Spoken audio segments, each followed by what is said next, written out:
Hello friends, இன்றைக்கி நம்ம சேனலில் என்ன பார்க்க போகிறோன்னா மிக மிக முக்கியமான எச்சரிக்கையான ஒரு ஆன்மீக ஜோதிட தாள்களை தான் இப்போ இந்த வீடியோவில் அதிரடியாக பார்க்க போகிறோம். ஆன்மீக ஜோதிட தாள்களை பார்க்குறதுக்கு முன்னாடி எதை பற்றிய ஆன்மீக ஜோதிட தாள்களை பார்க்க போகிறோம் அப்படிங்கிறத இன்ட்ரோ மூலிமா உங்களுக்கு ஷேர் பண்ணுறேன். எதை பற்றிய ஜோதிட ஆன்மீக தாள்களை பார்க்க போகிறோம் அப்படிங்கிறத தெளிவாக இந்த வீடியோவில் தெரிஞ்சுக்குங்க. அதாவது இப்போ பார்த்தீங்கன்னு வச்சுக்கோங்களேன், மிகவும் முக்கியமான எச்சரிக்கையான ஒரு பிரபஞ்சத்தின் ஒரு சிறப்பு நாளானது வருது. அது என்ன நாள் அப்படின்னு கேட்குறீங்களா? அதுதான் பங்குனியுடைய பௌர்ணமி. இந்த பங்குனியில் வரக்கூடிய பௌர்ணமி ரொம்ப சிறப்பான பௌர்ணமி என்பது நம்ம அனைவருமே தெரிந்துக்கணும். பங்குனி பௌர்ணமியானது எப்போ வரப்போகுதுன்னா ஏப்ரல் 12ஆம் தேதி வரப்போகுது. ஏப்ரல் 12ஆம் தேதி வரக்கூடிய இந்த பௌர்ணமி சாதாரண கிழமையில் வரல, சனிக்கிழமையில் வருது. இது ஒரு சனி மகா பௌர்ணமி என்று சொல்லலாம். இந்த சனி மகா பௌர்ணமி அன்னைக்கு கிரகநிலைகளில் ஏற்படக்கூடிய சிறு மாற்றங்கள் காரணமாக ஒவ்வொரு ராசிக்காரங்களுக்கும் தலையெழுத்து மாறும். அதில் விருச்சக ராசிக்கு என்ன தலையெழுத்து மாறும், எப்படி கவனமாக இருக்கணும் அப்படிங்கிற ரகசியத்தை தான் இந்த வீடியோவில் சொல்ல போகிறேன். ஸோ விருச்சிக ராசியில் பிறந்த நேயர்கள் உங்களோட ராசிக்கு என்ன பலன் கிடைக்கும் அப்படிங்கிறத தெரிஞ்சுக்குங்க.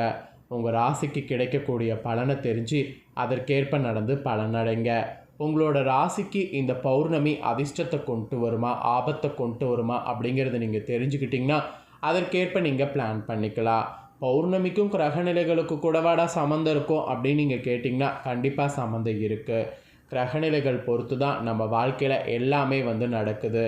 நம்மளுடைய வாழ்க்கையில் அதிர்ஷ்டமும் சரி, ஆபத்தும் சரி, அது மெயின் காரணமே கிரகங்கள் தான். ஸோ கிரகங்களால் நம்மளோட ராசிக்கு என்ன நடக்கும் அப்படிங்கிறத தெரிஞ்சுக்கிறது ரொம்ப ரொம்ப ரொம்ப நல்லது. சரி வாங்க, பங்குனி பௌர்ணமியுடைய பலனை இந்த வீடியோவில் பார்க்கலாம். அதுக்கு முன்னாடி பங்குனி மாதத்தில் வரக்கூடிய இந்த பௌர்ணமியுடைய முக்கியமான சிறப்புகள் பற்றி உங்களுக்கு ஷேர் பண்ணுறேன். முக்கியமான சிறப்புகள் பற்றி தெளிவாக இந்த வீடியோவில் தெரிஞ்சுக்குங்க. ஸோ முக்கியமான சிறப்புகள் என்னங்கிறத வாங்க பார்க்கலாம்.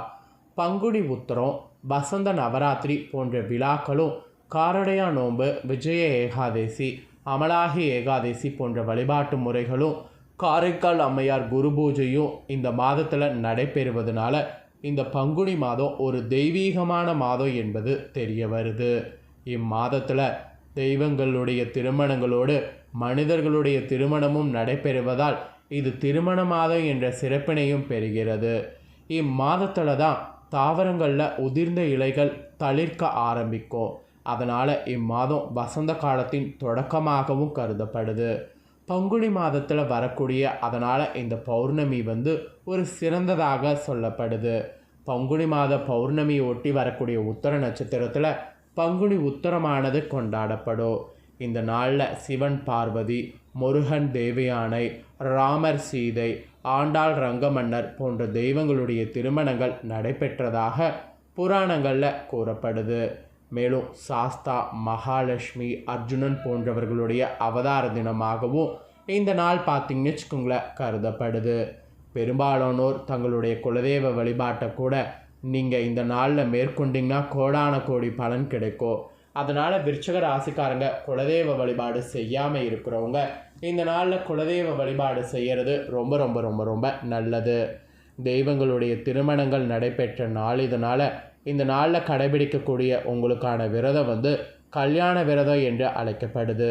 விருச்சிக ராசிக்காரங்க நல்ல திருமண வாழ்க்கை வேண்டி மனம் முருக திருமண வாழ்வு அமைவதற்கு இந்த நாளில் விரதம் மேற்கொண்டிங்கன்னா கண்டிப்பாக உங்களுக்கு விரதத்துடைய பலனாக உங்களுக்கு திருமணமானது தடையே இல்லாமல் நடக்கும். அப்புறம் முருகனுடைய அறுபடை வீடுகளில் ஒன்றான பழனியில் பங்குனி உத்திரம் அன்று தேர் திருவிழா பிரசித்தி பெற்று நடைபெறும். அதை நீங்கள் பார்த்தீங்கன்னா கண்டிப்பாக உங்களுடைய கண்ணுக்கு மட்டும் இல்லை, உங்கள் மனதுக்கும் ஒரு விதமான புத்துணர்ச்சி கிடைக்கும். ஸோ இந்த மாதிரி பல சிறப்புகளை இந்த பங்குனி பௌர்ணமியும் பங்குனி மாதமும் கொண்டிருக்கு. இப்பேற்பட்ட இந்த பௌர்ணமி சனிக்கிழமை அதுவுமா இந்த டைம் வருது.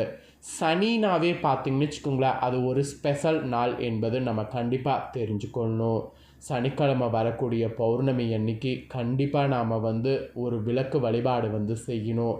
அது எப்படி செய்யணுன்னா, பக்கத்தில் இருக்கக்கூடிய அம்மன் கோவிலுக்கோ முருகன் கோவிலுக்கோ போய் அங்கே நிறைஞ்ச ஒரு விளக்கை உங்கள் கையால் ஏற்றி வரணும். இந்த சிம்பிள் விஷயத்தை நீங்கள் செய்தீங்கன்னா உங்களுக்கு இந்த சனினால் ஏற்படக்கூடிய தொல்லைகள்லேருந்து கூட விடுதலை கிடைக்கும். ஸோ இதெல்லாம் தாங்க சிறப்பு. இவ்வளோ நேரம் உங்கள் ராசிக்கு பங்குனி பௌர்ணமியுடைய சிறப்பை ஷேர் பண்ணேன். இப்போ உங்களுக்கு பங்குனி மாத பலனை ஷேர் பண்ண போகிறேன். பங்குனி மாத இந்த பலன்கள் பௌர்ணமிக்கு பிறகு என்ன நீங்கள் பெறுவீங்க அப்படிங்கிறத டீட்டெயில்டாக இந்த வீடியோவில் தெரிஞ்சுக்குங்க. ஸோ தெரிஞ்சு இதற்கேற்ப நடந்து பலன் பெறுங்க. ஆக்சுவலி விருச்சிக ராசிக்காரங்க மாணவ மாணவிகளாக இருப்பீங்கள, நீங்கள்லாம் இந்த பங்குனி பௌர்ணமியில் நல்ல மதிப்பெண்களை வாங்க வழிவகை இருக்குது.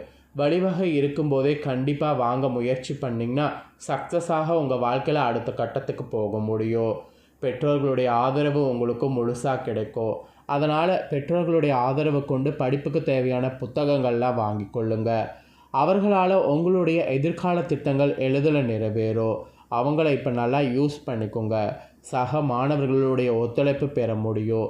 உங்களுக்கு ஏதாவது டவுட் இருக்குது, உங்களுக்கு ஏதாவது வேணும் அப்படின்னா சக மாணவர்கள்கிட்ட கேளுங்க. கண்டிப்பாக அவங்க உங்களுடைய டவுட்டை எல்லாமே பார்த்தீங்கன்னு வச்சுக்கோங்களேன் கிளியர் பண்ணுவாங்க, ரொம்ப சப்போர்ட் பண்ணுவாங்க.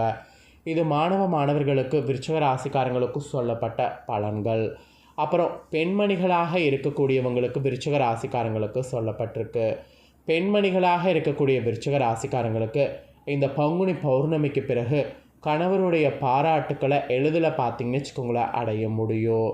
அதே சமயம் புதிதாக ஆடை ஆபரணங்கள் வாங்கிறதா இருந்தால் இந்த டைம் வாங்கலாம். இந்த டைம் ஆடை ஆபரணங்கள் வாங்கும்போது அதுக்கு எந்த ஒரு இடையும் இல்லாமல் அதனால் உங்களுக்கு மகிழ்ச்சியானது நிறைந்திருக்கும். அதனால் ஆடை ஆபரணங்கள் வாங்கிறதா இருந்தால் தாராளமாக வாங்கலாம்.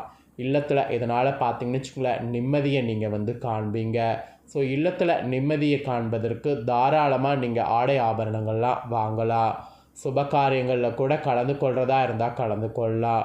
உடல் நலத்துலேயும் மட்டும் சற்று கவனமாக இருக்கணும். பெண்கள் உங்களுக்கு உடல் நலத்தில் கொஞ்சம் எச்சரிக்கையானது வர வாய்ப்பு இருக்குது. அதனால் உடல் நலத்தில் பார்த்தீங்கன்னு வச்சுக்கோங்களேன் கொஞ்சம் கவனத்தோடு இருக்கணும் என்பது குறிப்பிடப்பட்டிருக்கு. அதுக்கப்புறமா உங்களுக்கு வேறு என்ன சொல்லப்பட்டிருக்குன்னா கலைத்துறையில் இருப்பவர்களுக்கு சொல்லப்பட்டிருக்கு. கலைத்துறையில் இருக்கக்கூடிய விருச்சிக ராசிக்காரங்களுக்கு இந்த பங்குனி பௌர்ணமிக்கு பிறகு எதிர்பார்த்த வாய்ப்புகள் பெற முடியும் என்பது குறிப்பிடப்பட்டிருக்கு. ஆக்சுவலி உங்களுடைய பெயரும் புகழும் இனிமே தான் உயரப்போகுது. அதனால் வாய்ப்புகள் எதிர்பார்த்தது கிடைக்கும்போது அதில் எப்படி உங்கள் திறமையை காட்டலாம் அப்படிங்கிறத காட்டி முன்னேறுங்க. ரசிகர்களோடு கருத்து வேறுபாடுகள் ஏற்பட நிறையவே வாய்ப்பு இருக்குது. ரசிகர்களோடு கருத்து வேறுபாடு ஏற்படாமல் இருக்க கவனமாக இருக்க. அதே போல் எதையுமே வெளிக்காட்டி கொள்ளாமல் ரசிகர் மன்றங்களுக்கு பண செலவு செய்யணும். அப்படிலாம் செய்தால் தான் ரசிகர்களை நீங்கள் தக்க வைத்து கொள்ள முடியும். அப்புறம் சக கலைஞர்களுடைய நன்மதிப்பை பெறுவது உங்களுக்கு அமையும். சக கலைஞர்களுடைய நன்மதிப்பை பெறும்போது கண்டிப்பாக அந்த நன்மதிப்பை மிஸ் பண்ணிடாதீங்க. இது கலைத்துறையில் இருக்கக்கூடிய உங்கள் ராசிக்கு சொல்லப்பட்ட ஒரு எச்சரிக்கை. அதுக்கப்புறமா நீங்கள் அரசியலில் இருப்பவர்களாக இருந்தீங்கன்னா உங்களுக்கு என்ன சொல்லப்பட்டிருக்குன்னா நீங்கள் பணியாற்றக்கூடிய திறன் இந்த பௌர்ணமியிலேருந்து உங்களுக்கு அதிகரிக்கும்.